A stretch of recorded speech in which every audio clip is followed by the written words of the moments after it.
You're listening because you want to get smart on something important. Yeah. Cut through all the noise and really get the core of it. Well, that's exactly what we're doing today on the Deep Dive.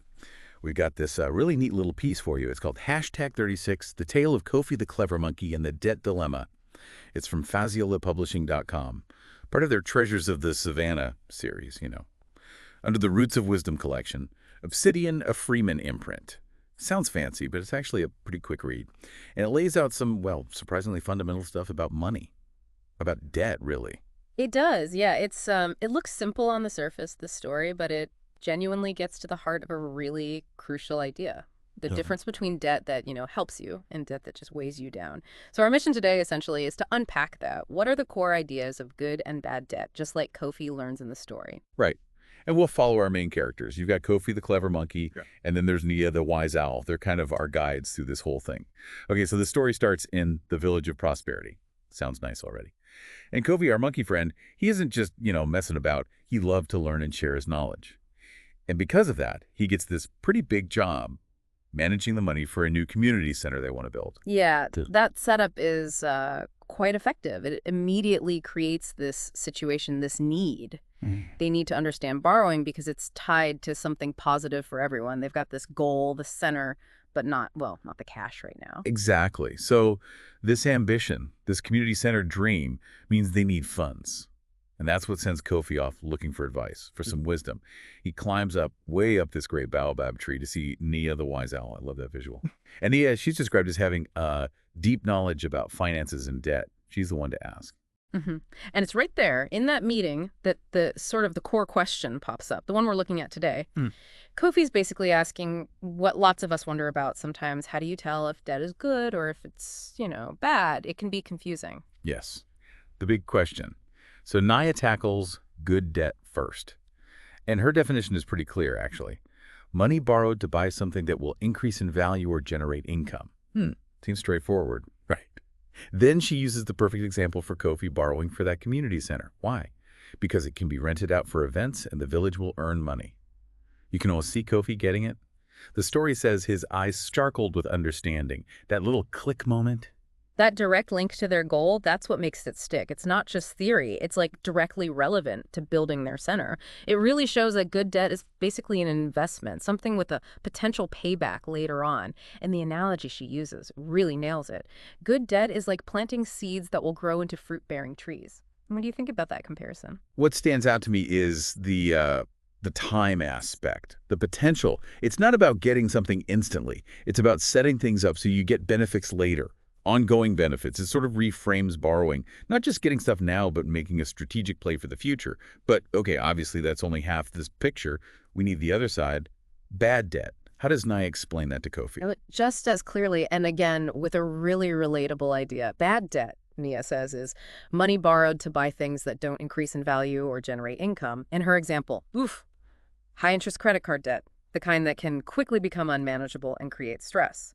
Sadly, that probably rings a bell for a lot of people. And this time, Kofi's reaction isn't sparkling eyes, it's a frown.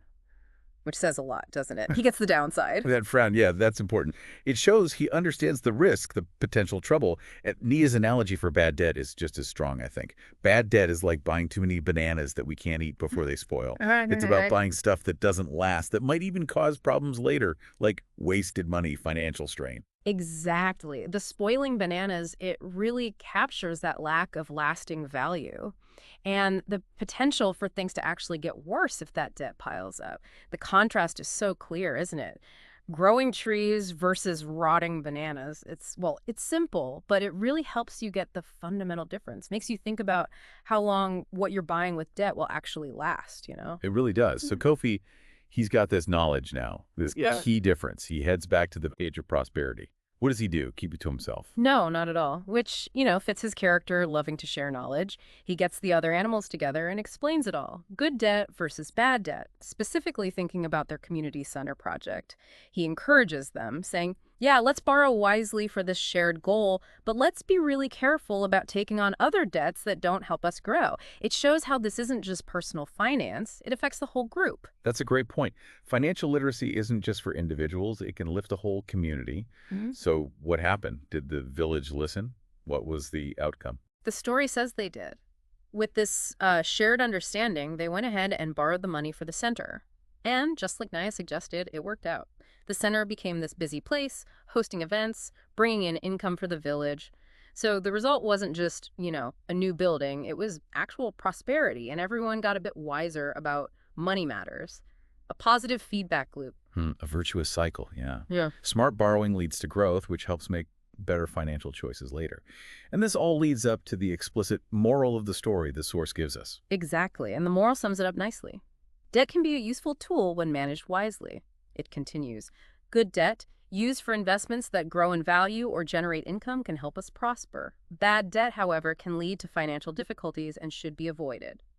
This is basically the whole lesson distilled right down. Hard to forget. Okay, so let's bring this home for you listening. What's the real takeaway from this deep dive into Kofi the Monkey's tale? It really boils down to asking yourself that basic question. Is the debt you're thinking about going to build something of value, or generate income later, like Naya's good seeds? Or is it for something that won't do that, something more like those too many bananas that might just, spoil and cause headaches down the road? Yeah, and what's so clever about this little story is how it takes something that often feels really complicated, finance and debt, and makes it super accessible. There's no jargon, just these really vivid pictures, these analogies that stick with you.